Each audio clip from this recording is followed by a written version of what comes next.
Alléluia. Amen. La Bible déclare que la domination est sur ses épaules. Alléluia. Amen. Elle déclare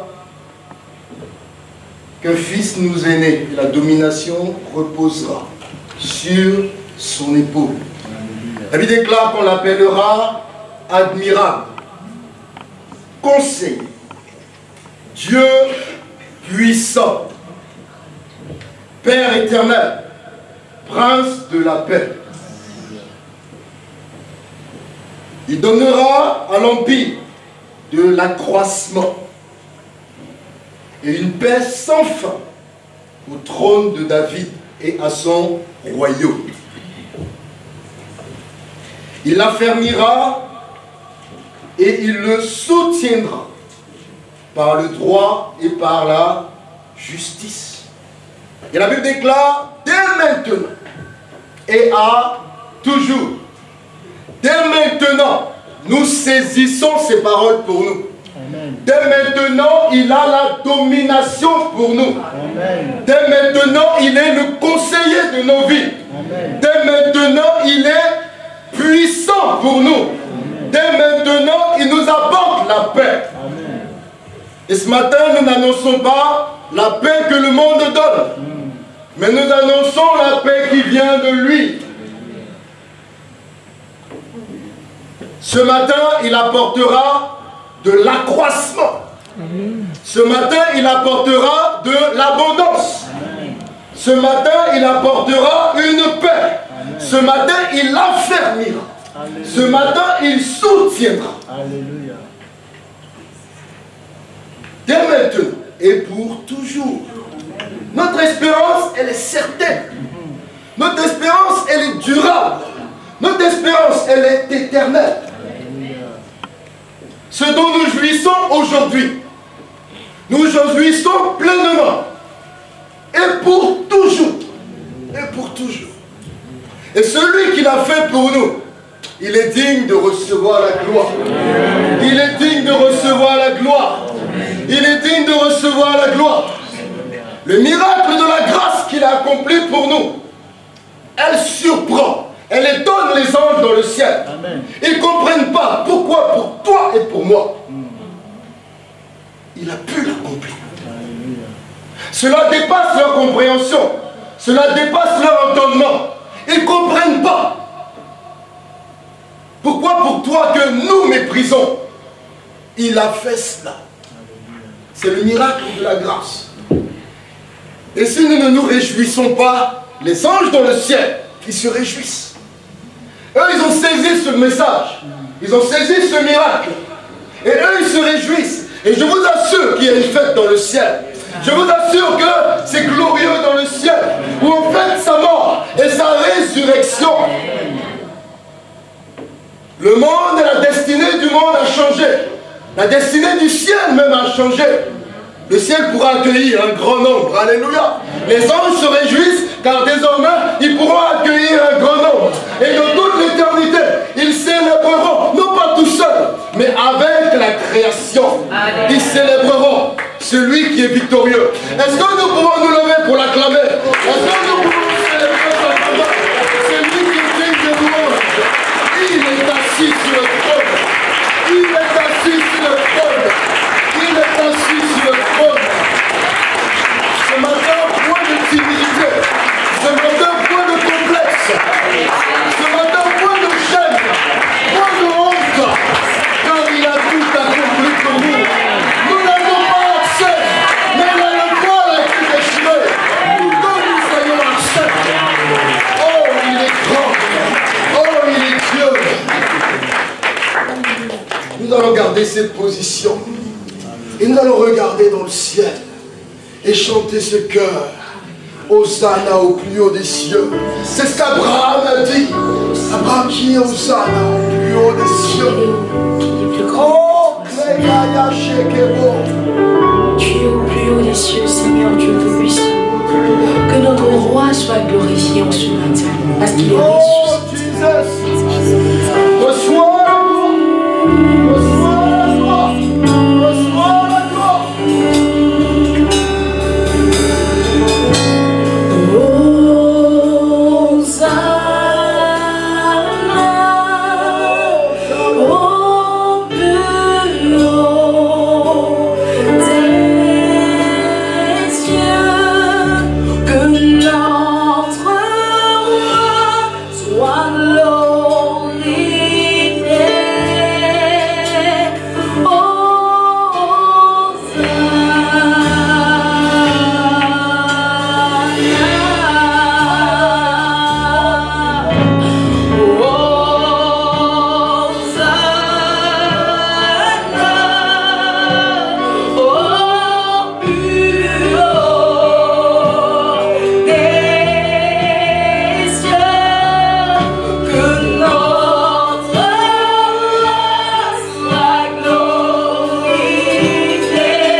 Sur nos cœurs, oh, j'apprendrai et nous réaliserons à écouter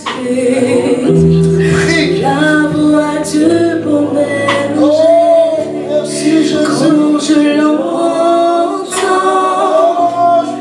oh, je comprends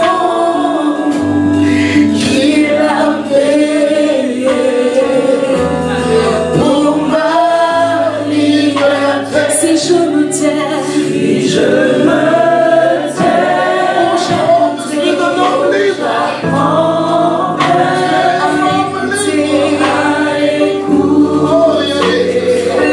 Lui comprend, lui résiste. Quand je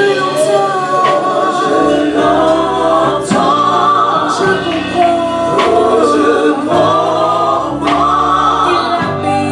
qu'il a payé pour ma liberté. Si je me tais, j'apprendrai à écouter la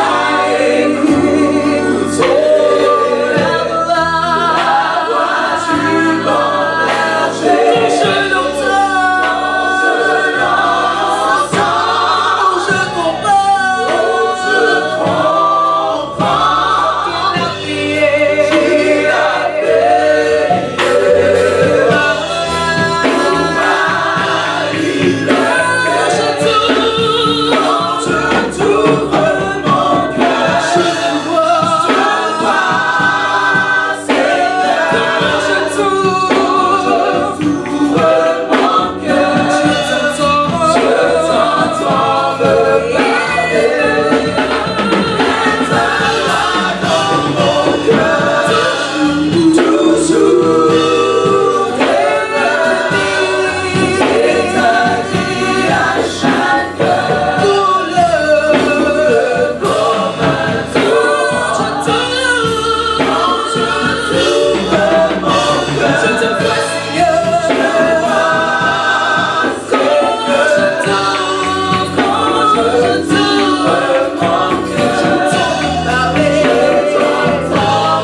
Ah, ce matin, aujourd'hui, nous célébrons un grand jour. Alléluia.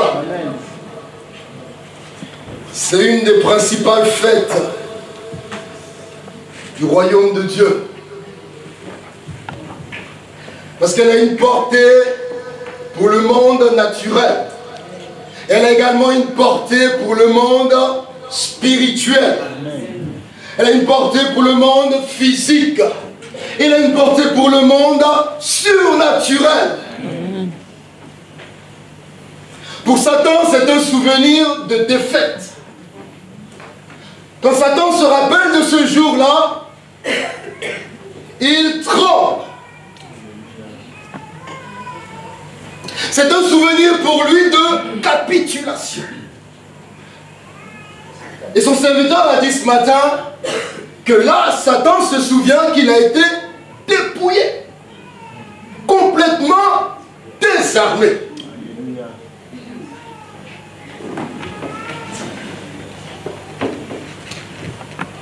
Mais pour nous, ce jour-là, pour nous, la Pâque est une occasion festive. C'est une occasion de joie, un jour de joie. Un jour d'allégresse. Alléluia. Amen. Le fléau le plus terrible. Le fléau le plus terrible que le péché ait introduit dans notre monde. Le fléau le plus terrible que le péché a introduit sur la terre. Ce n'est pas la pauvreté. Ce n'est pas le chômage. Ce n'est pas la stérilité, ce n'est pas la guerre. Même si la guerre fait des ravages. Ce n'est ni la maladie, ce n'est ni les tremblements de terre, ce n'est ni l'échec scolaire. Mais le fléau le plus terrible que le péché a introduit, il est bien plus grand, il est bien plus sévère que ce que je viens de citer. Il est bien plus terrible que cela. Ce fléau, c'est la mort. Le péché a introduit la mort. Et la mort, c'est la vie du diable. Il y a la vie de Dieu. Et puis il y a la vie du diable. La vie de Satan, c'est la mort. C'est une vie qui est destructrice. C'est une vie qui est mortelle. C'est une respiration mortelle.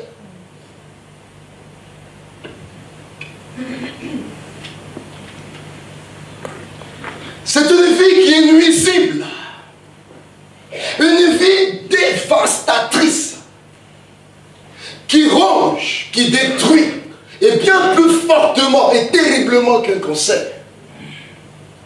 La mort, la vie de Satan en quelques ans.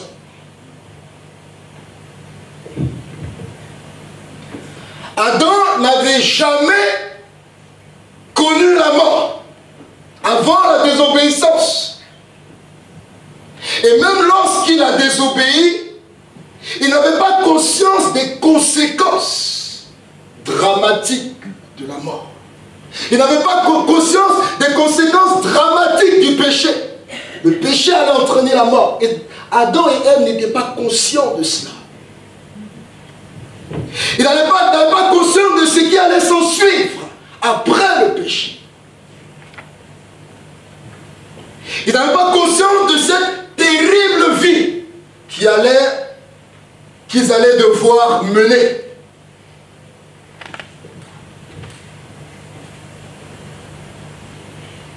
Et la Bible déclare. La Bible déclare dans Romains.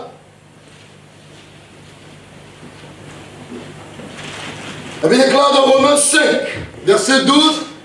C'est pourquoi, comme par un seul homme, le péché est entré dans le monde, et par le péché, la mort. Et qu'ainsi la mort s'est étendue sur tous les hommes, parce que tous ont péché. Adam introduit la mort par le péché, et la mort s'étend à tous les hommes. Et la Bible déclare au verset 14, la mort a régné depuis Adam jusqu'à Moïse. Même sur ceux qui n'avaient pas péché. par une transgression semblable à celle d'Adam. La mort règne, même lorsqu'on n'a pas péché. Nous sommes tous exposés à elle. Elle mine et elle détruit, sans exception.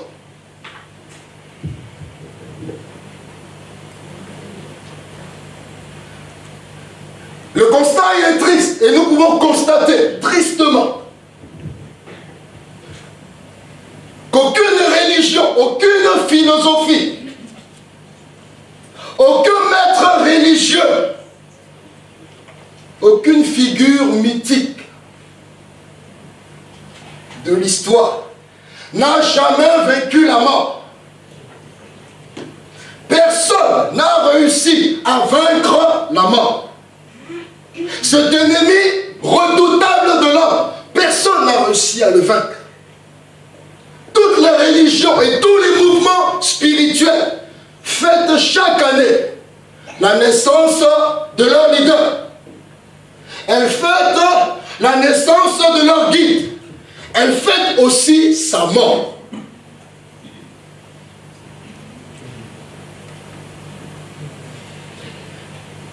Mais aucune d'entre elles ne célèbre sa résurrection.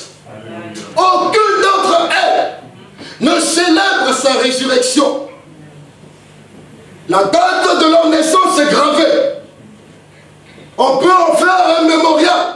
La date de leur mort est gravée. On peut en faire un mémorial. Mais aucun d'entre eux n'est ressuscité. Mais nous savons, et notre sujet de joie, nous savons que Christ est né. Nous savons qu'il est mort. Mais nous savons bien plus qu'il est ressuscité. Alléluia. La mort a fauché tous les guides. La mort a fauché tous les gourous.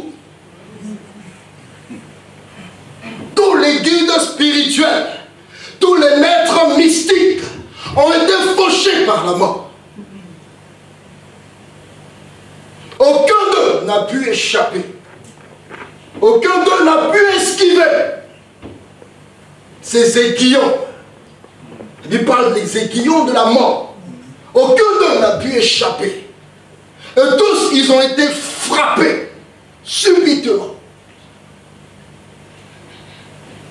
Aucun d'eux n'a pu tenir. Aucun d'eux n'a pu résister face à son pouvoir.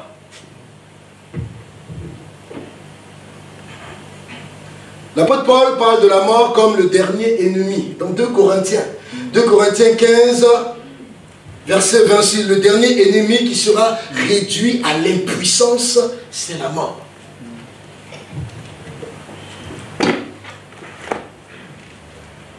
Pour comprendre la Pâque que nous célébrons, nous devons comprendre l'ombre.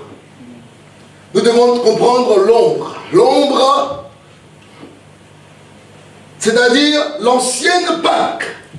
Nous devons comprendre l'ancienne Pâque. Parce que la Bible dit que l'Ancien Testament, c'est l'ombre des choses à venir. Nous devons comprendre l'ombre pour pouvoir être éclairés au regard de la nouvelle du Nouveau Testament. À la lumière du Nouveau Testament. La Bible déclare que Adam a envoyé le péché, la mort par le péché sévit depuis Adam, et à un moment donné la Bible dit jusqu'à Moïse. La Bible ne dit pas jusqu'à nous, la Bible dit jusqu'à Moïse. Ça veut dire qu'à partir de Moïse, il a été opéré un événement particulier, un événement marquant qui a stoppé le processus. Qui a stoppé le processus dévastateur de la mort.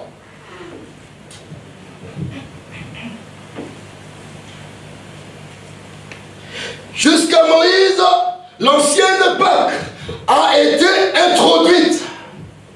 Par Moïse, l'ancienne Pâque a été introduite.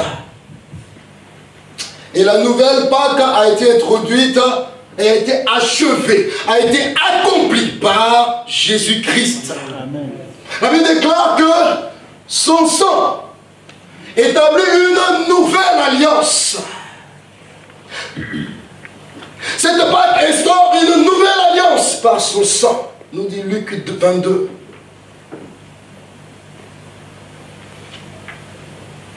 Est-ce qu'avec moi nous pouvons prendre Exode? Exode 12.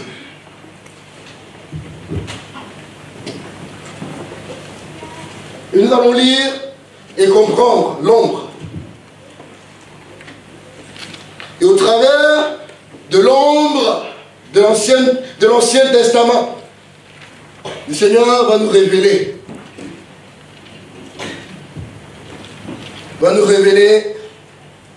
la Pâque et l'œuvre accomplie dans le Nouveau Testament.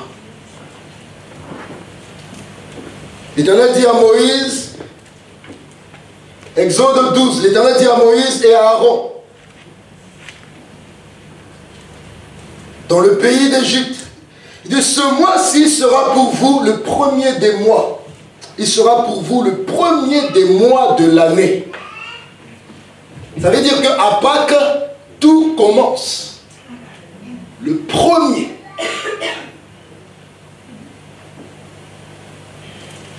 Il dit, parlez à toute l'assemblée d'Israël et dites, le 10e jour de ce mois, on prendra un agneau pour chaque famille, un agneau pour chaque maison. Si la maison est trop peu nombreuse, pour un agneau, on le prendra avec son plus proche voisin, selon le nombre de personnes. Vous compterez pour cet agneau d'après ce que chacun peut manger. Ce sera un agneau sans défaut, mâle âgé d'un an. Vous pourrez prendre un agneau ou un chevreau. Vous le garderez jusqu'au 14e jour de ce mois. Et toute l'assemblée d'Israël l'immolera entre les deux soirs. On prendra de son sang et on en mettra sur les deux poteaux et sur le linteau de la porte des maisons où on le mangera. Cette même nuit, on en mangera la chair rôtie au feu. On la mangera avec des pains sans levain et des herbes amères. Vous ne le mangerez point à demi-cuit et bouilli dans l'eau, mais il sera rôti au feu avec la tête, les jambes et l'intérieur. Vous n'en laisserez rien jusqu'au matin. Et s'il en reste quelque chose le matin, vous le brûlerez au feu. Quand vous le mangerez, vous aurez vos reins sains, vos souliers aux pieds et votre bâton à la main. Et vous le mangerez à la hâte. C'est la Pâque de l'Éternel. Cette nuit-là, je passerai dans le pays d'Égypte et je frapperai tous les premiers-nés du pays d'Égypte, depuis les hommes jusqu'aux animaux, et j'exercerai des jugements contre tous les dieux de l'Égypte. Aucun n'a échappé, homme, animal, comme Dieu. Je suis l'Éternel, alléluia. Le sang vous servira de signe sur les maisons où vous serez. Je verrai le sang et je passerai par-dessus vous.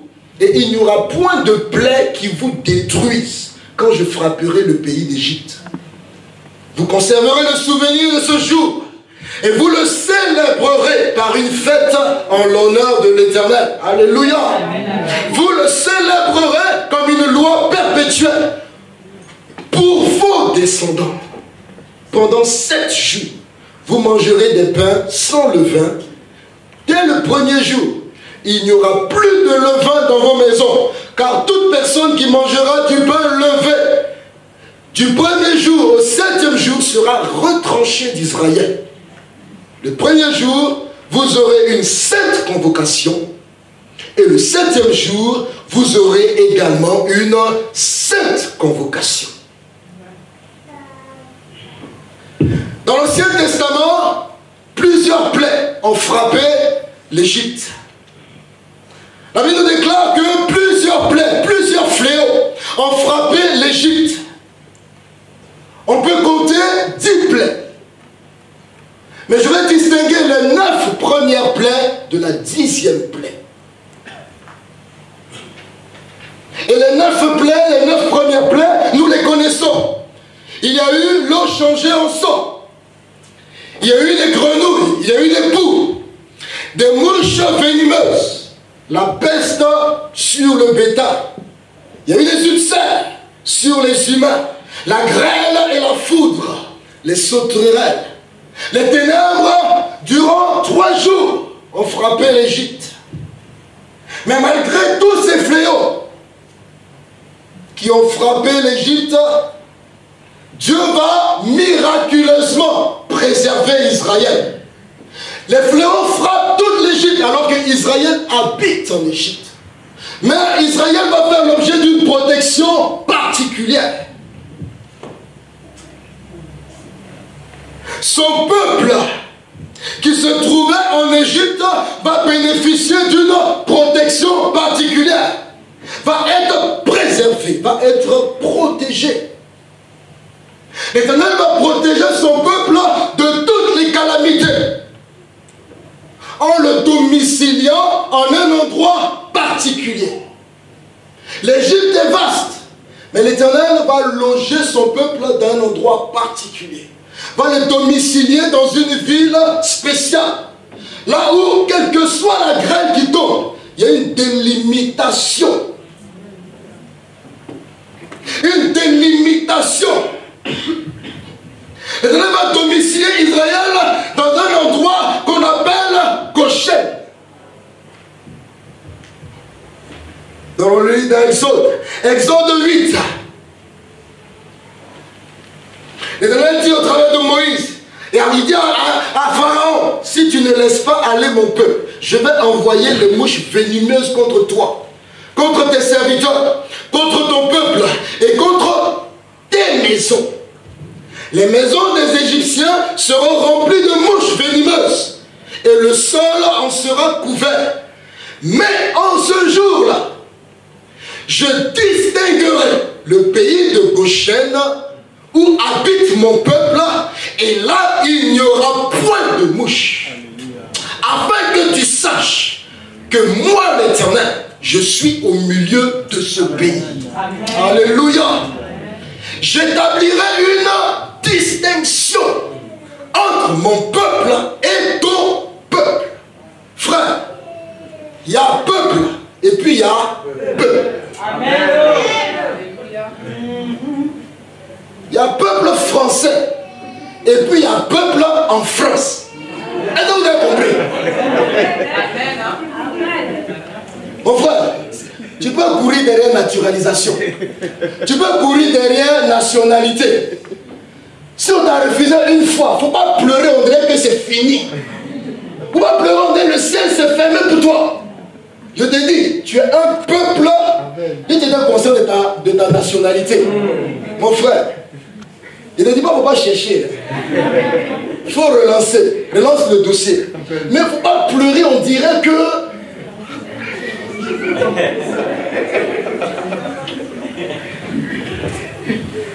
Tu es un peuple, nous sommes un peuple. Amen. Dans un peuple.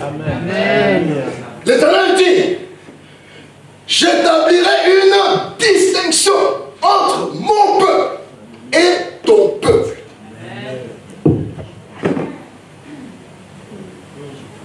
Il dit, ce sera le signe que tu verras. L'Éternel va protéger son peuple de toutes les calamités. Cela veut dire que le peuple de Dieu est un peuple jouissant d'une exception. Amen. Le peuple de Dieu est un peuple jouissant d'une distinction. Le peuple de Dieu est un peuple jouissant d'une faveur et d'un privilège. Amen. Si c'était déjà vrai dans l'ancienne alliance, où on parle de l'ombre, si c'était déjà vrai dans l'ancienne alliance, où les choses sont un peu floues, parce que quand on dit l'ombre, c'est flou.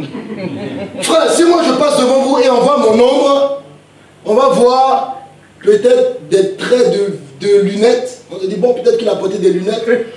Bon, on voit une tête, on ne sait pas s'il y a cheveux dessus, il n'y a pas de cheveux. On va voir, c'est pas très clair. Mais à la lumière du Nouveau Testament, on va pouvoir distinguer les traits clairement. On dit ça c'est vraiment lunette, ça c'est boule à zéro. Ça c'est... On va clarifier les choses.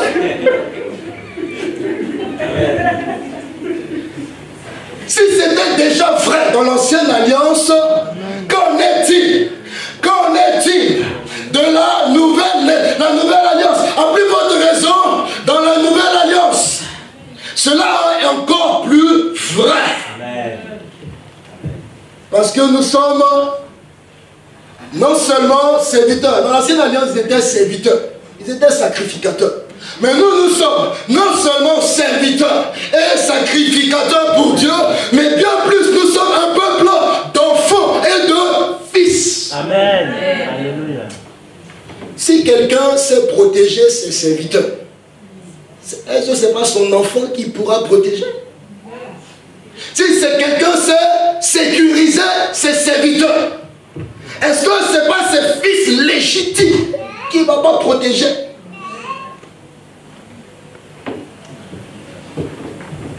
Goshem était une ombre de notre positionnement en Christ. Prochaine était notre localisation en Christ. Goshen était semblable à notre adresse en Christ.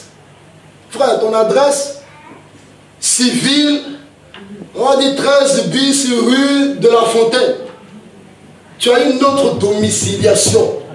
Elle est en Christ. Amen. Les ennemis n'ont qu'à connaître ton adresse. Ils n'ont qu'à connaître le code pour atteindre à ton immeuble. Mais là-bas, une fois que tu es en Christ, il n'y a pas un code qu'ils peuvent décoder. Amen. Ils ne pourront pas t'atteindre.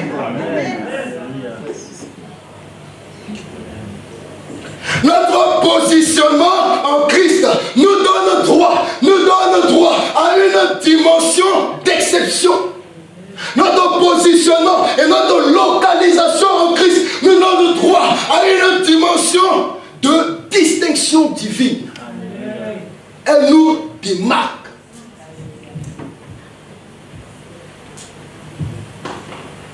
Et nous devons en être conscients. Ce matin, l'Éternel parle à nos cœurs pour que nous en soyons conscients. C'est une vérité. C'est une vérité absolue. Elle ne souffre d'aucune équivoque. C'est une vérité absolue. Le problème pour Dieu, c'est que nous n'en sommes pas conscients. C'est pour cela que Dieu parle. Sinon, les vérités, elles sont là, elles sont spirituelles. Pour ceux qui entrent dedans, ils jouissent du bénéfice spirituel et des conséquences spirituelles. Mais comme Cassé pouvait dire ce matin, ceux qui ne saisissent pas cela par la foi, mais ils ne vont pas expérimenter que le diable est dépouillé. Celui qui ne croit pas qu'à la croix, Christ l'a dépouillé, quand le diable va venir, alors que le diable il est désarmé. Mais toi, tu as tellement peur que tu vois des armes, tu vois des kalachnikovs sur lui. Tu vas se dire, ah, c'est lui-là, il voit des kalachs sur moi, c'est qu'il peut agir. Alors que je suis dépouillé. Mais celui qui saisit cette parole, alléluia, il est heureux. Il est heureux.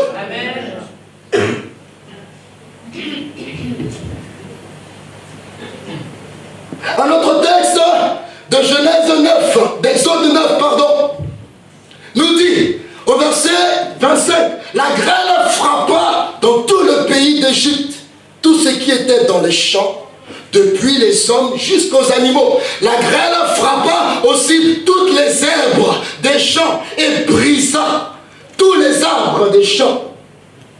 Mais ce fut seulement dans le pays de Goshen, où étaient les enfants d'Israël, qu'il n'y eut point de grêle.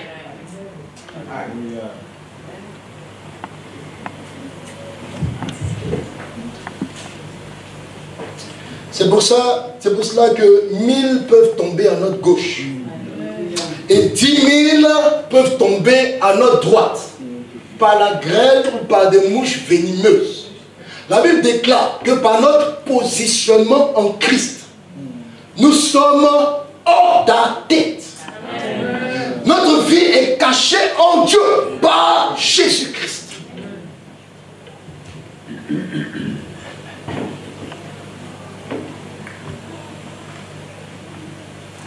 Nous devons croire en cette réalité. Nous devons saisir cette réalité. Nous devons confesser cette réalité. Nous devons proclamer cette réalité. Et nous devons l'expérimenter par la foi. Amen. Notre position en Christ. Je ne dis pas notre position dans l'église. Je ne dis pas notre position à Verneuil. Je ne dis pas notre position entre quatre murs. La Bible déclare notre position en Christ. Je ne dis pas notre position vis-à-vis de l'homme de Dieu.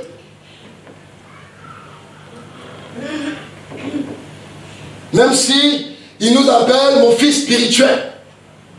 Même si tu l'appelles papa prophète. La Bible dit, c'est pas ça qui te distingue. Ça, c'est des privilèges humains. Mais nous, on veut un autre privilège. On veut une autre faveur. C'est pour ça que nous, on ne court pas derrière les hommes. Mais on court derrière Dieu. Amen. Et on le cherche comme on cherche l'argent.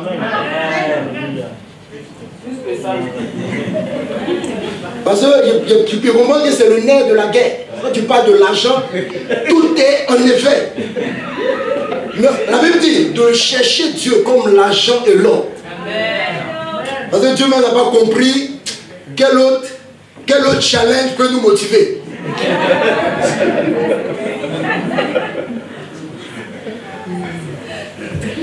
C'est pas facile, la vie est dure. Amen. Mais on veut chercher Dieu de tout notre cœur, de toutes nos forces. Notre positionnement en Christ nous élève à une dimension d'exception, une dimension de bénédiction, une protection particulière est réservée uniquement à ceux et à celles qui sont en alliance avec Dieu en Jésus-Christ. Uniquement.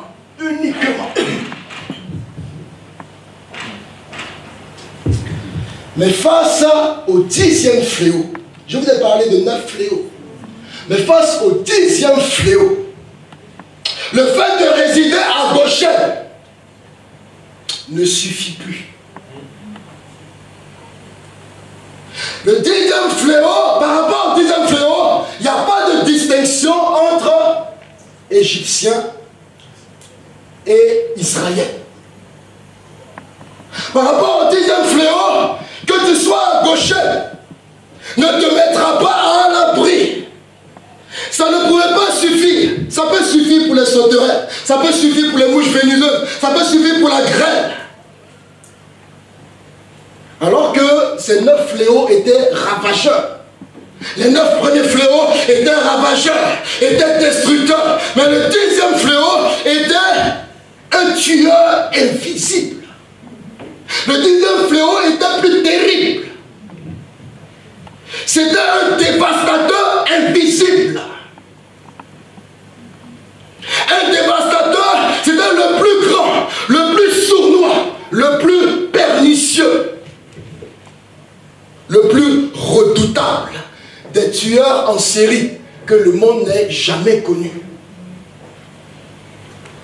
Quels que soient les films de science-fiction que nous avons pu regarder, n'avons pas encore connu celui-là. Les enquêteurs n'ont pas encore pu mettre la main sur celui-là. Même Colombo n'a pas pu le repérer. Ce 10e fléau, c'est la mort.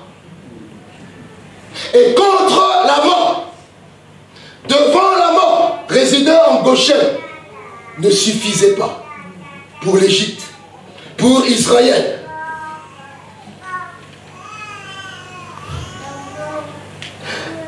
Il est également appelé dans la Bible l'ange de la mort. Et dans le texte que nous venons de lire, l'Éternel parle de l'ange de la mort. On ignore, il s'agit d'une vie mortelle, silencieuse, qui est à l'œuvre. La Bible dit que c'est au milieu de la nuit qu'il a commencé à opérer. Et la Bible dit que des cris se sont fait entendre partout en Égypte.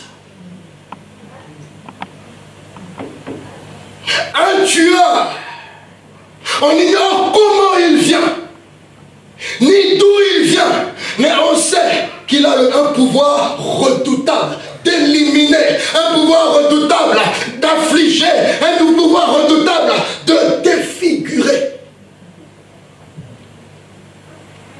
Et il agit encore aujourd'hui pour ceux qui ne sont pas en Christ.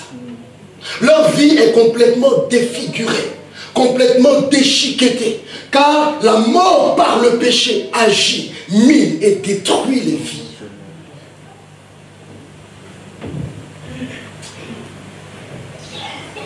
Et tous les hommes subissaient sa loi. Nous l'avons lu dans Romains 5. Tous les hommes subissaient sa loi et sa tyrannie. Même si tu te trouvais à Goshen, tu subissais sa loi et sa tyrannie. Mais face à cette 10e plaie, Dieu décide d'instituer une nouvelle ordonnance qu'on va appeler la Pâque. Dieu va décider d'établir une nouvelle ordonnance qu'on va appeler la Pâque. Cela n'a rien à voir avec les petits œufs qu'on cache. Cela n'a rien à voir avec les petits œufs qu'on achète.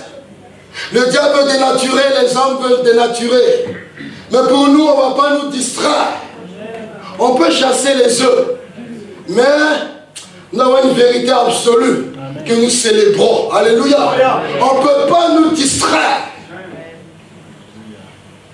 Ça n'a rien à voir avec cela. Il fallait préparer la Pâque. Il fallait immoler la Pâque. Et il fallait manger la Pâque.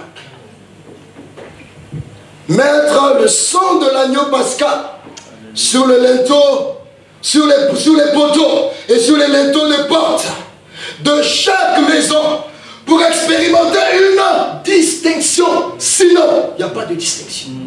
S'il n'y a pas le sang, il n'y a pas de distinction.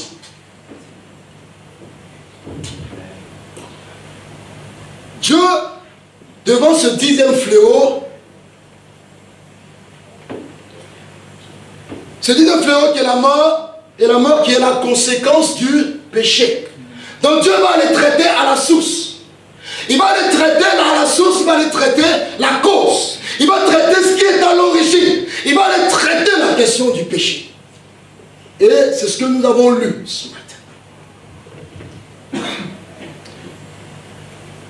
Vous savez que Dieu se révèle comme le juste juge. Un de ses attributs clés et principaux, c'est la justice. Les Égyptiens, aussi bien que les Israélites, ont péché. Et la Bible déclare qu'ils sont tous pécheurs aux yeux de Dieu. Par rapport au péché, il n'y a aucune distinction entre Égyptiens et Israélites. Et la Bible nous le confirme dans Romains 3, verset 23. Tous ont péché et sont privés de la gloire de Dieu. Israël est pécheur. Égyptien est pécheur. Devant ce fléau qui est la conséquence du péché, comment Dieu doit traiter le problème? On ne peut pas être à Goshen si facilement pour échapper à cela. La justice de Dieu ne va pas se manifester dans une localisation à un endroit physique.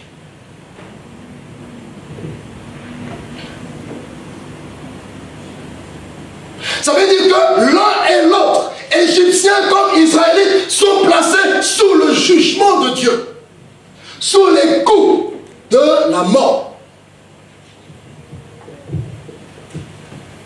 Mais l'Éternel, dans son dessein, veut préserver Israël. L'Éternel, dans son dessein, veut préserver Israël. Que va-t-il faire? Puisque l'Éternel est juste, Dieu ne va pas régner sa propre justice. Dieu ne va pas traiter exceptionnellement Israël alors qu'Israël est pécheur au même titre que les Égyptiens. Dieu va manifester sa justice à la fois en sauvant Israël et en détruisant également l'Égypte. Dieu va manifester sa justice.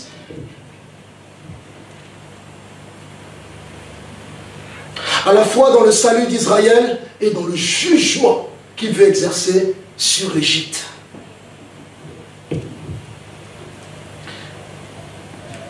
la différence de traitement entre les deux. Salut d'un côté et jugement d'un autre. La différence de traitement d'un côté ne réside pas, ne se base pas sur la perfection. C'est pour ça qu'entre nous et ce peuple-là, ce qui nous différencie, ce n'est pas la perfection. C'est pour ça que l'apôtre Paul dit que vous et moi, nous n'avons pas à nous enorgueillir. Nous n'avons pas à nous frapper la poitrine.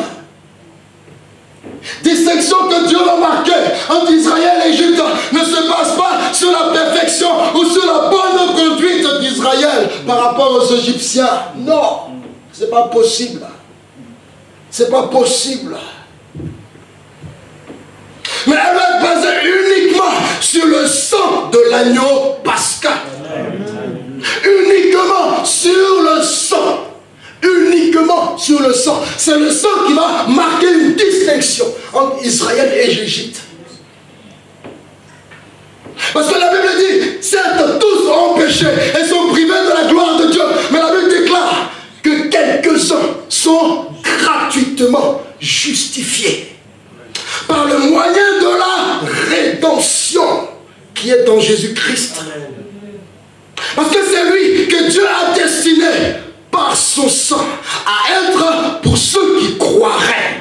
À ceux qui croient, Dieu a destiné que le sang de Jésus soit une expiation afin de montrer sa justice. Nous déclare Romains 3, 24.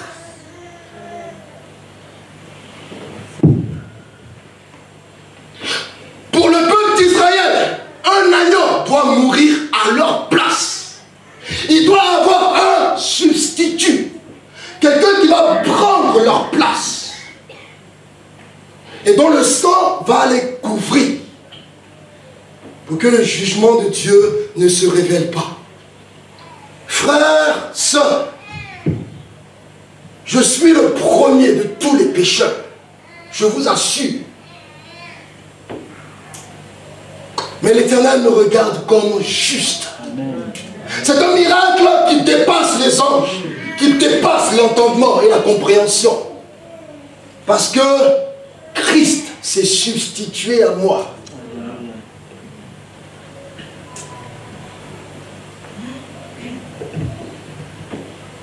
Agissant selon la richesse de sa grâce, l'Éternel va leur donner instruction de prendre un agneau dont le sang va être la base sur laquelle il pourra donner, il pourra sauver son peuple du jugement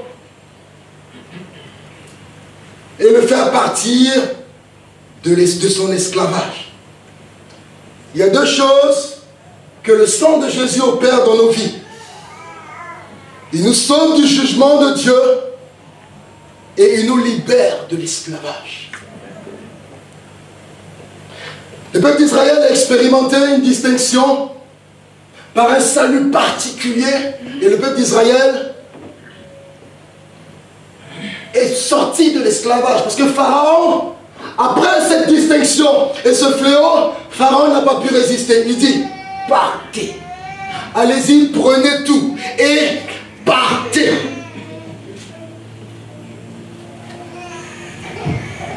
La Bible dit, dans la nuit même, Pharaon appela Moïse et Aaron et leur dit, levez-vous, sortez du milieu de mon peuple, vous et les enfants d'Israël, allez, servez l'Éternel comme vous l'avez dit, allez-y, allez-y. Prenez vos brebis et vos bœufs comme vous l'avez dit, allez, et dit, allez-y, et dit, bénissez-moi avant de partir. Alors qu'il y avait quelques-uns parmi le peuple d'Israël qui se dit, moi je suis maudit, mais le Pharaon dit, bénis-moi. Il faut mettre ta main sur ma tête. Frère, il faut que nous réalisons ce que nous sommes en Jésus-Christ. Parce que c'est notre ennemi qui a conscience de notre positionnement. Il dit, bénis-moi.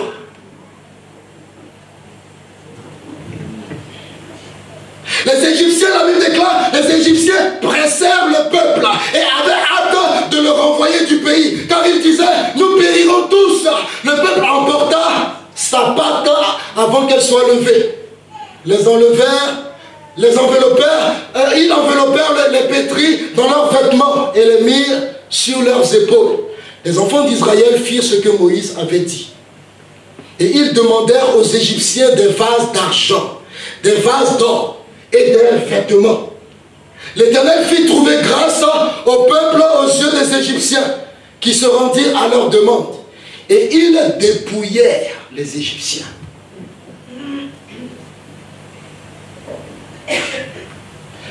Dans ce que je viens de dire, il y a une vérité puissante. Que celui qui a le discernement saisisse là. La Bible déclare que Dieu fit grâce au peuple aux yeux de Pharaon. Et Pharaon lui a donné tout ce qu'ils ont demandé, Pharaon leur a tout donné. Ils ont dépouillé, ils ont ruiné le Pharaon. Lui-même, il a donné délibérément. Peut-être que mon frère, tu veux une augmentation dans ton travail. Le Seigneur te dit, tu peux demander et puis on va te donner. On dit, il n'y a pas de budget. Dieu dit, il faut demander. Amen. Les autres, ils demandent, on dit, il n'y a pas de budget. Toi, demande. Il te dit, tu trouveras grâce aux yeux de celui à qui tu demandes. Amen. Et lui-même va te donner jusqu'à ce qui restait dans le budget, tu auras vidé tout. Et puis tu pars avec ça. Parce que tu es adorateur du Dieu vivant. Amen. Tu es adorateur du Dieu vivant. Il ne faut pas qu'on minimise notre grâce et notre faveur. Amen. Les choses sont acquises pour nous. Allons-y, prenons-les et saisissons-les.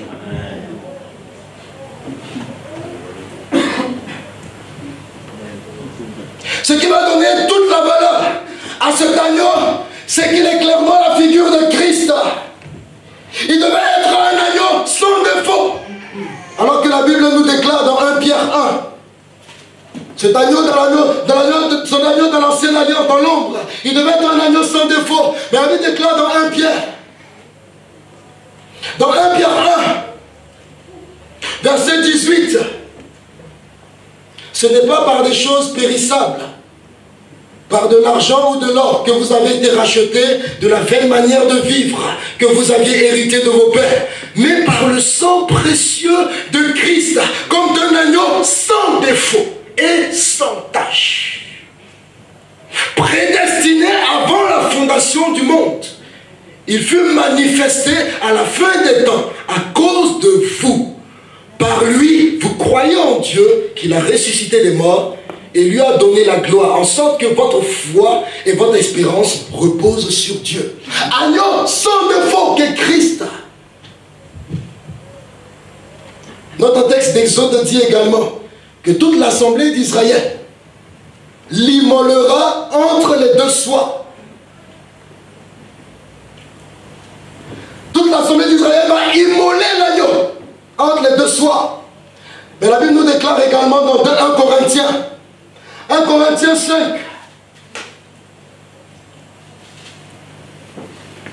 2 Corinthiens 5, la Bible déclare.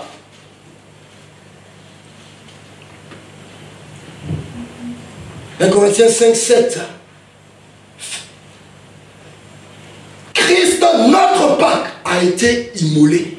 Est-ce que nous voyons le parallèle entre l'ancienne alliance et la nouvelle alliance? Christ, notre Pâque, a été immolé. Célébrons donc, et le texte dit, célébrons donc la fête, car Christ, notre Pâque, a été immolé. Lui, c'est lui que Jean a vu dans le désert. C'est lui que Jean a vu dans le désert. Et Jean a dit, Jean s'est écrié, voici l'agneau de Dieu qui ôte le péché du monde. Voici l'agneau de Dieu. C'est lui seul qui a le pouvoir d'ôter, d'effacer le péché du monde.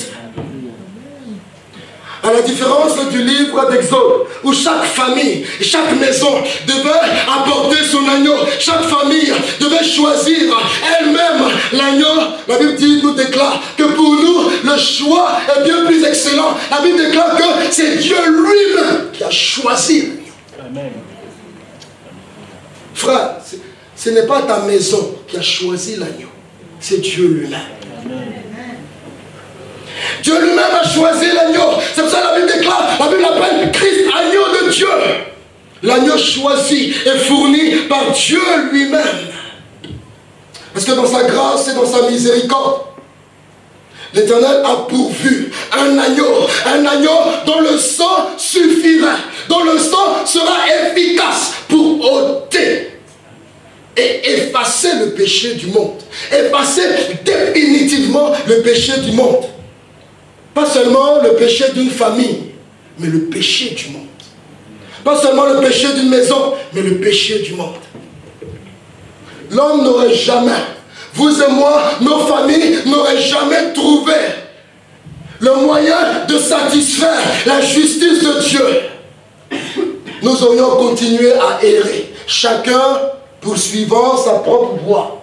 Nous serions restés dans l'esclavage jusqu'à aujourd'hui, aussi longtemps que cela dépendrait de nous. Mais l'Éternel a compris et Dieu a pourvu lui-même. La Bible déclare aussi dans Exode que l'agneau devait être rôti au feu avec la tête, les jambes et l'intérieur. Cet agneau préfigurait Christ. Christ qui passerait par le feu du jugement. Agneau consumé par le feu. Christ est passé librement et volontairement par le feu du jugement à notre place. La Bible déclare que sur le bois, il a porté nos péchés en son corps. Et il a connu toute l'ardeur, il a connu toute la sévérité du jugement de Dieu. La Bible déclare dans 2 Corinthiens 5, 21, celui qui n'a point connu de péché, il l'a fait devenir péché pour nous. Afin que nous devenions en lui justice de Dieu. Amen. Voilà le processus que Dieu opère pour notre rédemption. Pour notre rédemption. Voilà notre Pâques qui est en train d'opérer et qui a été opéré par Jésus-Christ. Si Dieu pouvait épargner Israël de la mort, c'est uniquement sur la base du fait qu'un autre prenait sur lui leur jugement. Et c'était l'agneau qu'ils avaient choisi. Et la Bible déclare dans Ésaïe 53, et nous l'avons lu tout à l'heure, ce sont de nos souffrances. Ce sont nos souffrances qu'il a portées. Agneau rôti au feu, feu du jugement. Il porte nos souffrances. La Bible déclare, c'est de nos douleurs qu'il s'est chargé. La Bible déclare qu'il était blessé pour nos péchés. La Bible déclare qu'il était brisé pour nos iniquités. La Bible utilise les termes, et des termes qui sont sévères, des termes qui sont rudes, et qui expriment une souffrance. Souffrance que Christ a endurée pour nous. La Bible parle de châtiment qui nous donne la paix, il est tombé sur lui. La Bible déclare également qu'il a été maltraité et opprimé. Il a plu à l'Éternel. Il a plu à l'Éternel de le briser par la souffrance. C'est pour cela que l'agneau devait être rôti au feu. Et l'agneau de Dieu est passé par le feu à cause de toi et pour moi. À cause de toi et moi. Le sang de l'agneau de Dieu a satisfait toutes les exigences de la justice de Dieu. Le sang de Jésus-Christ a satisfait toutes les exigences de la justice de Dieu à l'égard du péché.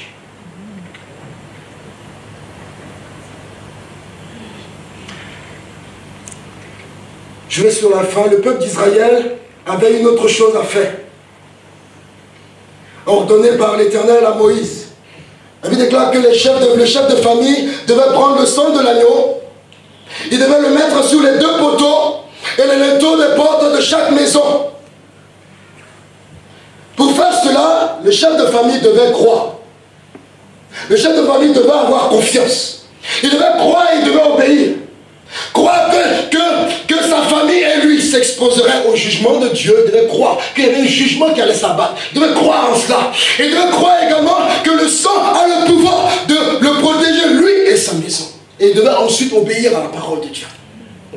Il devait ensuite obéir à l'instruction que l'Éternel avait donnée. Il ne lui appartenait pas de discuter. Il ne lui appartenait pas de discuter si c'était ou pas une bonne méthode. Il ne lui appartenait pas de discuter si c'était ou pas raisonnable. Il ne lui appartenait pas de discuter si c'était crédible comme méthode. Et notre monde rationnel d'aujourd'hui a du mal avec les plans de Dieu. Notre monde rationnel aujourd'hui a du mal à saisir la loi de Dieu. La croix est la solution de Dieu. Elle est folie aux yeux de Dieu. Certains vont dire, mais ça c'est du cannibalisme. Ça c'est un Dieu tueur. Mais tu sens. Frère, le chef de famille ne devait pas se poser la question de savoir est-ce que c'est cohérent ou pas. Est-ce que j'ai déjà vu ça ou pas. La Bible dit, il dit, si tu ne fais pas ça, tu vas te frapper. Notre monde aujourd'hui ne veut pas croire en Jésus. Ne veut pas croire en Jésus. Alors que la Bible nous permet de vivre. L'Éternel a voulu que le monde se déroule par la foi. Frère, quand tu vas acheter un ordinateur, tu as foi que l'ordinateur, quand tu vas taper ton code, il va s'ouvrir. Tu vas acheter un appareil, tu mets le prix. Tu as foi que cet appareil va venir laver ta vaisselle. Tu es dessus, on fait service après-vente, et puis tu t'en vas. Mais tu prends le risque d'être déçu. Nous allons chez le médecin. On dit au médecin, j'ai mal au dos. Le médecin, il prend une petite feuille avec un bic, et puis il écrit. Et puis tu crois que tout ce qu'il a écrit, ça va te guérir. Le monde est fait que de foi et de croyance. Tout, on va chez un employeur, on va à un entretien. On signe notre contrat de CDI. On ne sait même pas si lui, là, il va nous payer. Mais on s'est là matin, on va travailler, on va le soir, on va travailler. À la fin du mois, on est là, on dit, est-ce qu'il va nous payer? Il y a certains, on ne la paye pas. On dit, c'est fini. La boîte est fermée. Ils sont déçus. Notre vie est faite de foi. Mais le monde ne veut pas faire le pas de quelle foi? La foi en Jésus. Moi, je leur dis, mon frère, tout ce que tu fais, c'est par la foi. Je te demande de tenter aussi une autre expérience. Tu te lances dans un truc, c'est par la foi. Tu vas faire ça, c'est par la foi. Ah, j'ai un projet, je vais me lancer. C'est vrai, c'est par la foi. Mais je te propose un autre challenge aussi où prends un petit risque. Mais le monde n'est pas prêt.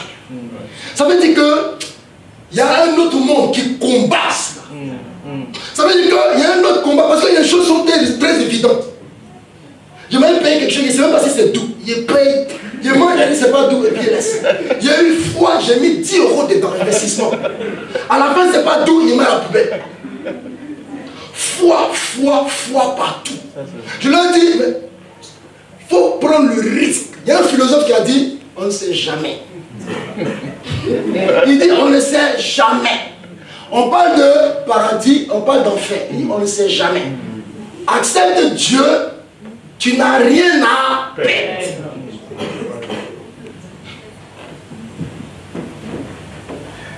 Certains vont te dire, moi j'ai tenté Bouddha, j'ai tenté Mahomet, j'ai tenté. Je dis, il faut tenter aussi ça.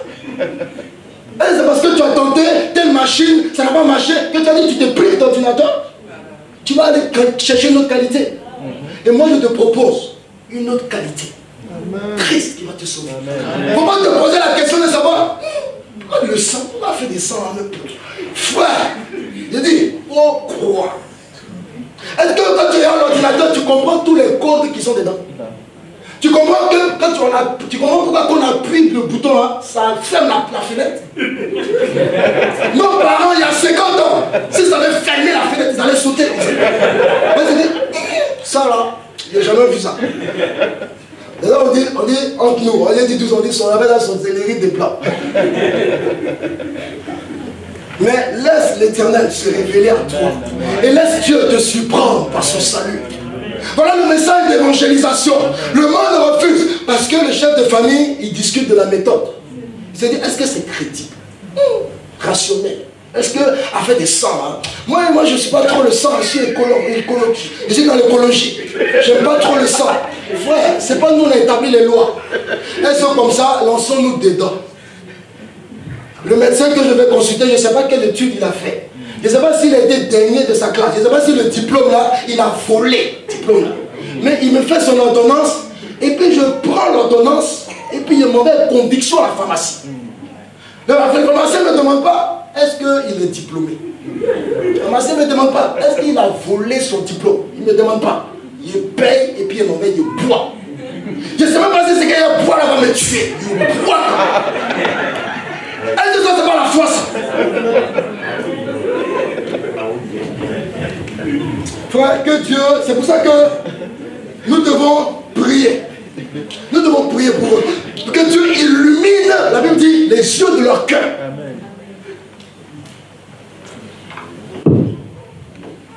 Dans le moment où le chef de famille obéit simplement par l'aspersion du sang sur sa maison, sur les poteaux et les linteaux, dès l'instant où il le fait, il était lui et sa famille dans une sécurité totale.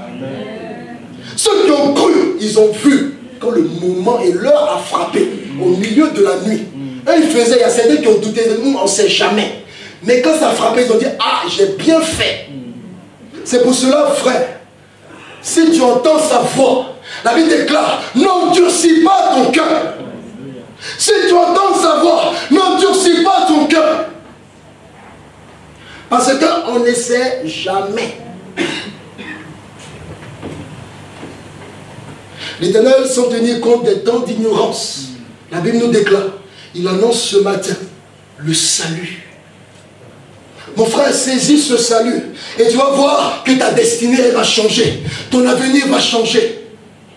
Il n'a pas trompé quelqu'un. Si tu vois que toutes les nations, une personne, deux personnes le suivent, tu peux douter. Mais tu vois des milliers de personnes, tu dis, oh, on peut mentir à quelqu'un. Mais on ne peut pas mentir à beaucoup de gens comme ça. Souvent, être rationnel, là, ça peut être ça.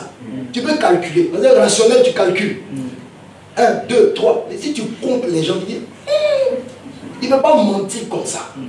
Et puis tous ceux-là, ils sont fous. Et puis ils sont là, ils crient, ils adorent, ils pleurent devant lui. C'est une expérience que je peux essayer de vivre.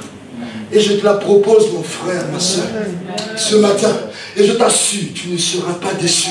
Parce que la Bible déclare qu'il n'est pas un homme pour mentir, ni le fils d'un homme pour se repentir. Ce que sa bouche a dit ici, sa main droite victorieuse va l'accomplir. Alléluia.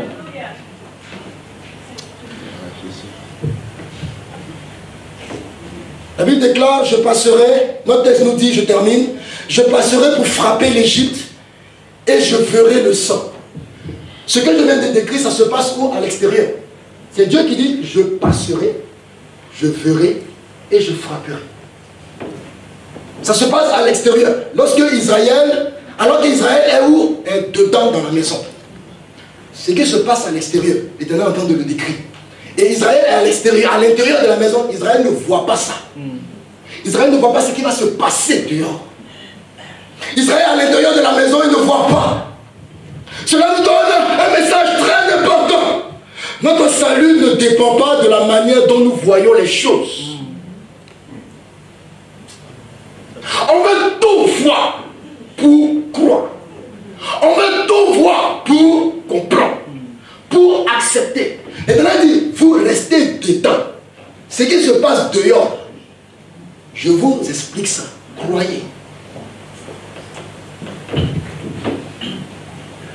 Cela ne dépend pas de la manière dont nous apprécions l'œuvre de Christ. Cela ne dépend pas de la manière dont nous le percevons, dont nous le voyons. Cela dépend de la manière dont Dieu le perçoit. Amen. Comment Dieu accorde de la qualité à cela. Ça ne dépend pas de notre appréciation et de notre jugement de valeur.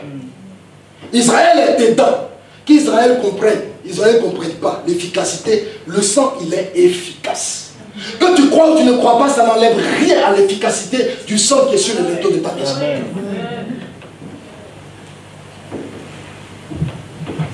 Dieu accorde de la valeur à cela. Et l'Éternel dit, ce sang de l'agneau dans l'ombre, il était efficace pour mettre à l'abri Israël. Nous pouvons également croire que le sang de Jésus est efficace. L'Éternel dit, moi je dis que ce sang-là est efficace. Je vous dis que le sang de mon fils, Jésus-Christ, est efficace pour tous tes péchés. Pourquoi, frère? L'Éternel lui donne une valeur. Pour lui, le sang de Jésus-Christ a une pleine et une efficacité, une totale efficacité pour effacer le péché. Nous pouvons alors nous reposer sur lui. Nous pouvons alors nous reposer sur sa parole, sur l'œuvre parfaite accomplie par Jésus-Christ et acceptée et agréée par Dieu. Une œuvre qui est agréée par Dieu. C'est pour cela que ce matin nous voulons mettre le sang de Jésus, alléluia, sur les linteaux de nos maisons. Et bien plus sur les linteaux de nos cœurs. Alléluia. Le sang de Jésus sur les linteaux de nos cœurs. Sur les linteaux de nos cœurs. Pour être marqué, pour être distingué. Pour que quand l'ange de la mort frappera, lorsque la mort éternelle viendra frapper, vous et moi, une marque et un sceau particulier nous distinguera. Nous distinguera et nous serons justice de Dieu. Amen. Au verset 15, frère, je vais m'arrêter là. Et je demande au groupe musical de venir. Alléluia. Je demande au groupe musical de venir. Nous allons chanter à lui la gloire. Il a vaincu la mort. La Bible déclare dans Acte 2, Dieu l'a ressuscité en le délivrant des liens de la mort. Parce qu'il n'était pas possible qu'il fût retenu par elle. Il n'était pas possible que Christ soit retenu par elle. Est-ce qu'on peut se lever, s'il vous plaît? Ce matin, l'Éternel veut nous faire une démonstration de l'accomplissement de l'ombre et de la perfection de son œuvre pour nos vies.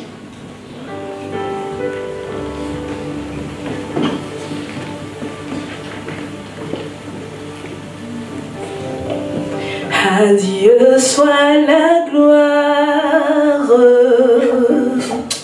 À Dieu soit la gloire. Vous et moi, nous avons le privilège de le connaître. À Dieu soit la gloire. Je le connais dans la main ce matin encore. À Dieu soit la gloire. À celui qui veut rentrer dans sa faveur et dans la distinction. Soit la gloire. Il va recevoir le pardon de ses péchés.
Est-ce que nous pouvons bénir le Seigneur?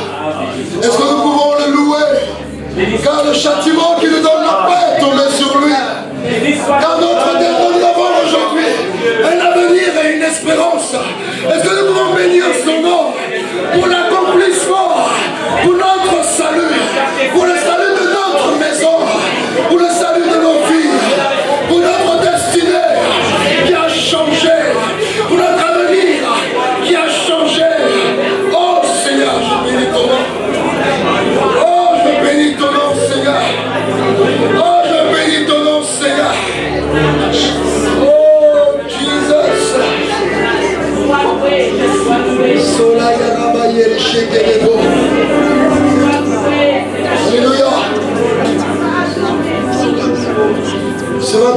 de là où tu es, l'Éternel te lance un appel. Et c'est un appel d'amour. Il est ton Père. Et des contrées les plus lointaines, l'Éternel t'a cherché. Et dans les moments insoupçonnés, et dans des situations compliquées, l'Éternel t'a cherché. L'Éternel t'a cherché, l'Éternel t'a trouvé. Et l'Éternel a combattu ton ancien maître pour t'arracher à ses griffes. Littéralement, tu es là ce matin pour entendre ce message d'amour. Et l'Éternel te dit, il t'a tellement aimé, il t'a tellement cherché, qu'il a donné son Fils pour toi. Crois en cette vérité et cela changera ton avenir. Crois en cela, crois en son amour, reçois son amour et il te donne un avenir et une espérance. Si tu entends sa voix, n'endurcis pas ton cœur, ne ferme pas ton cœur ce matin. L'Éternel veut te dire qu'il t'aime comme jamais on a aimé, comme jamais on pourra t'aimer. Un amour bien plus grand qu'une mère, bien plus grand qu'un père, bien plus grand qu'une épouse et qu'un époux. L'amour de ton Créateur, l'amour de ton Géniteur, l'amour de ton Sauveur. L'Éternel te donne l'opportunité de le recevoir. Il dit, si tu ouvres son cœur, tu ouvres ton cœur, il entrera, il habitera. Alléluia. Et là, il mettra de l'ordre. Là, il mettra de l'ordre. Il réaménagera ta vie. Il restaurera. Et il rebâtira sur d'anciennes ruines. Sur d'anciennes ruines. Il te nourrira, même en temps de famine. Parce qu'il deviendra ton Dieu. Si tu crois de ton cœur, la Bible déclare que si tu crois dans ton cœur et si tu confesses de ta bouche le Seigneur Jésus, ce matin, tout simplement, tu seras sauvé.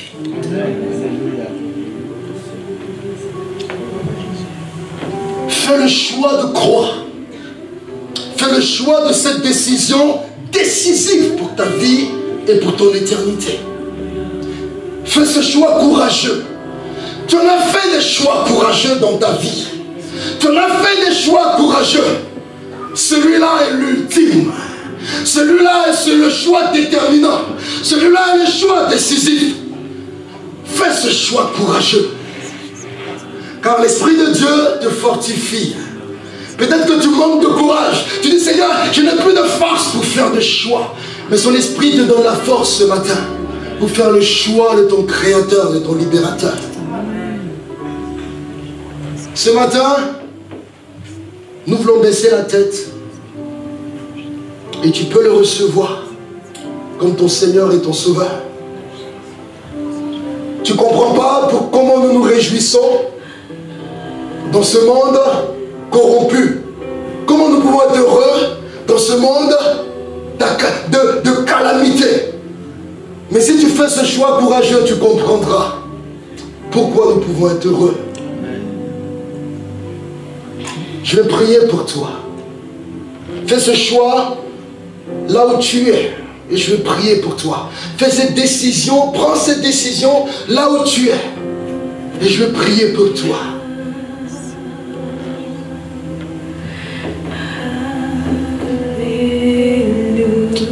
Seigneur, je bénis ton nom. De ce que ton ciel est ouvert ce matin. Ton ciel est ouvert sur sa vie. Ton ciel est ouvert pour révéler ton amour. Éternel, reçois-le comme il te reçoit. Éternel, reçois-le car ta parole déclare que tu ne te détournes pas de celui qui vient à toi.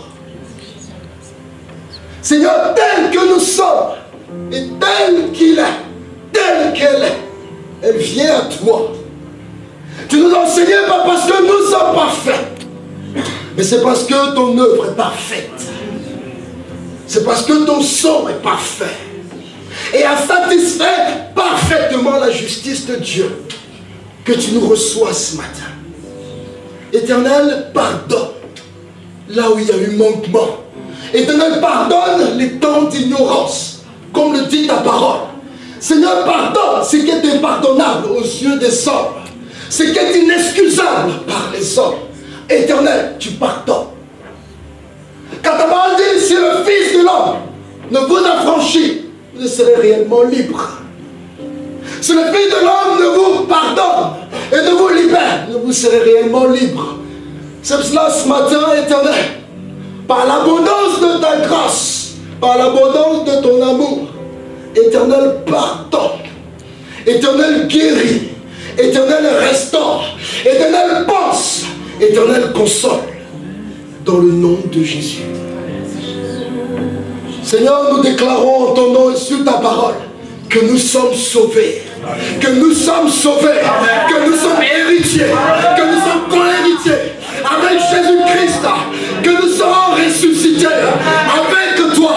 Et que la vie de résurrection agit maintenant et opère maintenant dans nos cœurs, dans nos vies, avec le souffle de la mort et l'œuvre de la mort soit consumée, soit détruite au nom de Jésus-Christ. Au nom de Jésus-Christ. Oh, alléluia. Oh, alléluia. Est-ce que nous pouvons remercier le Seigneur pour ce salut?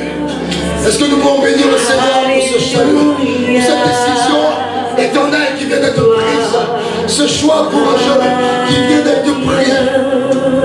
Alléluia. Alléluia. Alléluia. Alléluia.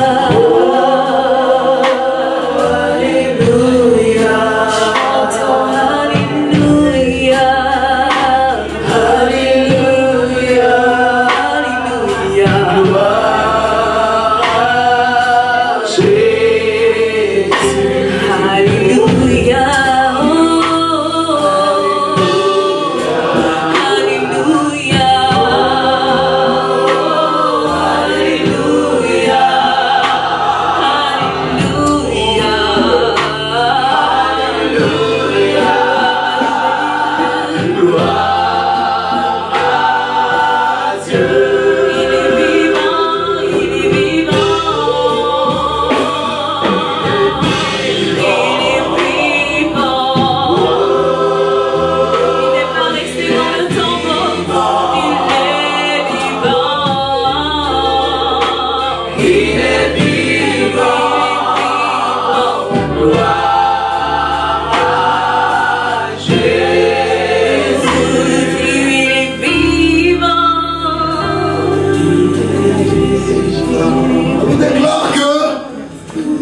Pendant 7 jours, vous mangerez des pains sans levain.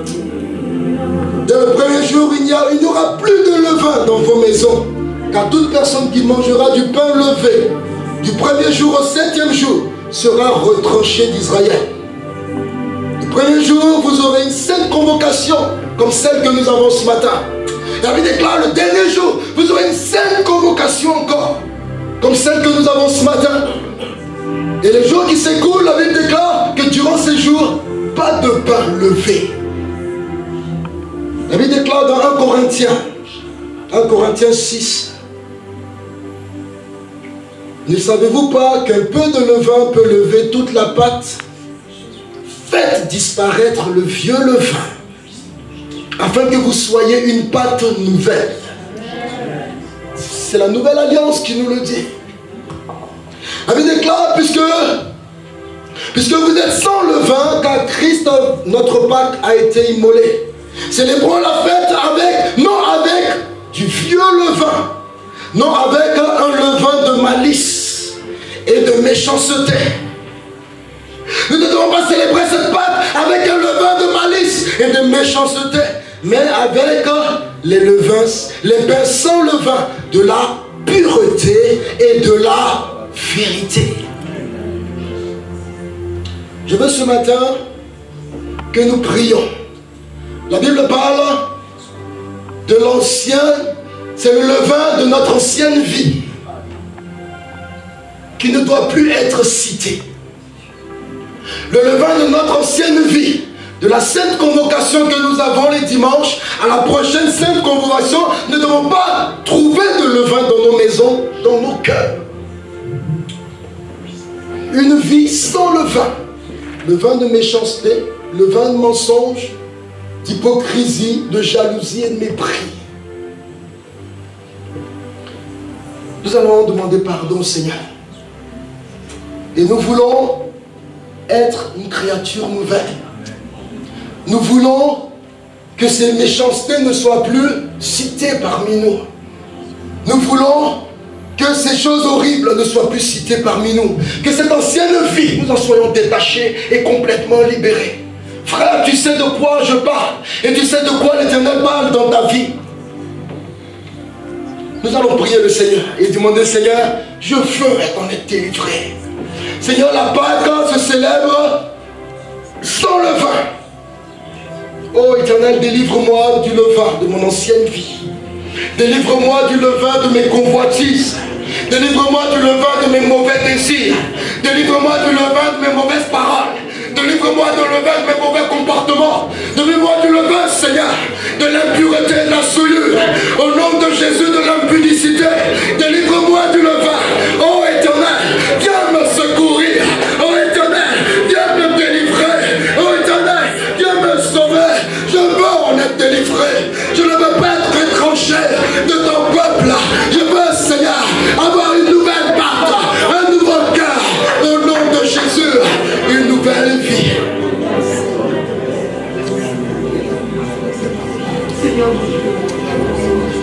Frère, la Bible déclare que si nous nous jugeons nous-mêmes, nous ne serons pas jugés.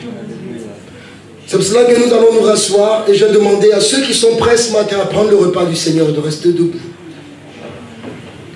De rester debout, ceux qui ont saisi ce salut et qui veulent célébrer ces saints emblèmes, qui veulent célébrer l'œuvre de la croix. Nous allons prendre le repas du Seigneur, nous allons donner la place à nos enfants. Quand ils ont des surprises également pour nous, parce qu'eux, à leur niveau, ils ont réalisé également quelque chose. Ils sont instruits pour cela. La Bible déclare, ça va être un souvenir mémorable pour ta descendance même. C'est pour ça que nous instruisons nos enfants dans cela. Pour qu'ils comprennent. Pour qu'ils comprennent. Quand le temps viendra, je vais demander à ceux qui nous servent d'envoyer la table, de la préparer. Parce que la Pâque a dû être préparée, immolée et mangée. Alléluia. Ils ont préparé la table du Seigneur, signe de la nouvelle alliance. Car elle vient instaurer une nouvelle alliance par son sang. Nouvelle alliance par son sang. C'est un repas de victoire. C'est un repas là où nous sommes transformés. Nous sommes guéris, changés.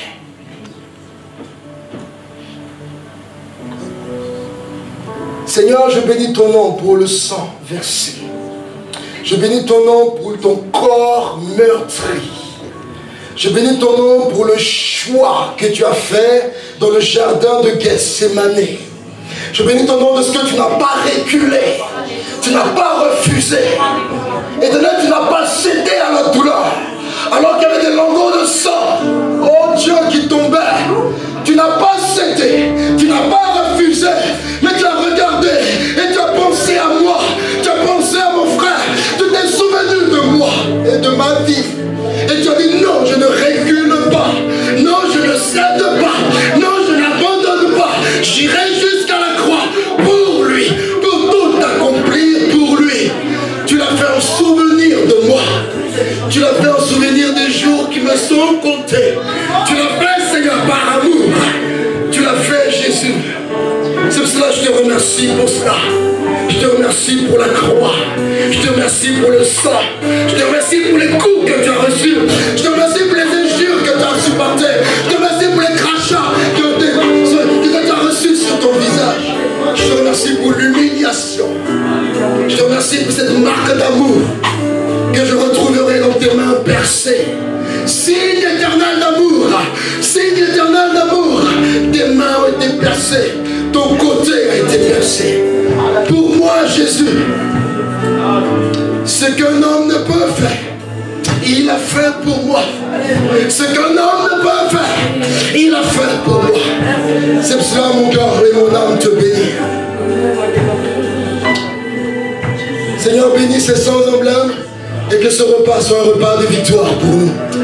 Un repas de victoire pour nous. Alléluia. Nous pouvons commencer à préparer le pain et le vin. Alléluia. Est-ce que nous connaissons ce chant? Ce qu'un homme ne peut faire, il a fait pour moi. Est-ce que vous connaissez ce chant? Je ne mourrai point la seconde mort, car Christ a vaincu la mort. Et ce qu'il a fait, une maman ne peut pas faire pour moi. Pour tout l'amour que ma mère me porte, elle ne peut pas faire cela pour moi. Il a fait pour moi. Et ensuite, j'ai laissé le groupe musical s'exprimer. Je vous ai suffisamment torturé. Je vous laisserai libérer. Alléluia. Et que Dieu nous bénisse. Que Dieu nous bénisse. Alléluia. Je ne mourrai pas la seconde mort. Ma vie est cachée en Jésus. Je ne mourrai pas la seconde mort. Ma vie est cachée en Jésus. Je ne mourrai pas. Je ne mourrai pas la seconde mort. Ma vie est cachée en Jésus. Je ne mourrai pas la seconde mort. Ma vie est cachée en Jésus. Il m'a donné la vie. Il m'a donné la vie. Il m'a donné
Yes.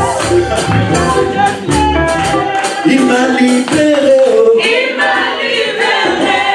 Il m'a libéré, oh. Il m'a libéré. Il m'a justifié, oh. Il m'a justifié. Il m'a justifié. Il m'a justifié. Il m'a justifié. Il m'a justifié. Il m'a justifié. Il m'a justifié. Il m'a justifié. Il m'a justifié. Devant le diable, il m'a justifié. Il m'a justifié. Il m'a justifié. Il m'a justifié. Alléluia. Amen. Nous voulons chanter avec vous. Jésus est roi, rendons-lui la gloire. Jésus est roi, rendons-lui la gloire. Jésus est roi, racontons l'histoire de notre Dieu est roi. C'est ton jubilé. Jésus est roi, Non, célèbre-le. rendons-lui la gloire. Jésus est roi, rendons-lui la gloire. Jésus est roi, racontons l'histoire de notre Dieu est roi. Jésus est roi. Jésus est roi, rendons-lui la gloire. Jésus est roi, rendons-lui la gloire. Jésus est roi, racontons l'histoire de notre Dieu est roi. Devant le roi, les rois, nous nous sommes prosternés, lui rendons hommage et honneur. Devant le roi, les rois, nous nous sommes prosternés, lui rendons hommage et honneur. Devant ton roi, devant le roi, car tu nous sommes prosternés, lui rendons hommage et honneur. Devant le roi, Les rois, nous nous sommes prosternés. Jésus est roi. Jésus est roi, rendons-lui la gloire. Jésus est roi, rendons-lui la gloire. Jésus est roi, racontons l'histoire de notre Dieu est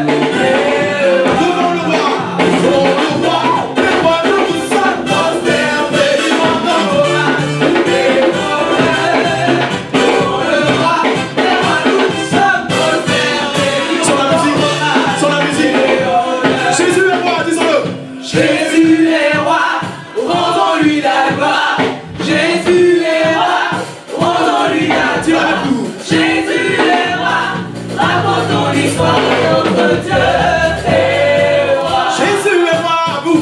Jésus est roi, rendons-lui la gloire. Roi, Jésus est il roi, est digne. rendons-lui la gloire. Jésus est roi, racontons l'histoire de notre Dieu est Devant le roi, que faisons-nous? Devant le roi, les rois, nous nous sommes prosternés. lui rendons hommage et honneur. Devant le roi, les rois, nous nous sommes prosternés, lui rendons hommage et honneur. Devant le roi, Dans le roi, les rois, nous nous sommes prosternés. Rendons hommage et honneur. Devant le roi, les rois, nous nous sommes prosternés. bien-aimé, la Pâque c'est notre fête. La Pâque c'est notre joie. La Pâque c'est la fête, la réjouissance. C'est l'expression de notre liberté. Ne sois pas triste, réjouis-toi, danse, célèbre la Pâque avec nous. Hey! Devant le roi, Les rois, nous nous sommes prosternés. Rendons hommage et honneur. Devant le roi, les rois, nous nous sommes prosternés. lui rendons hommage et honneur. Amen.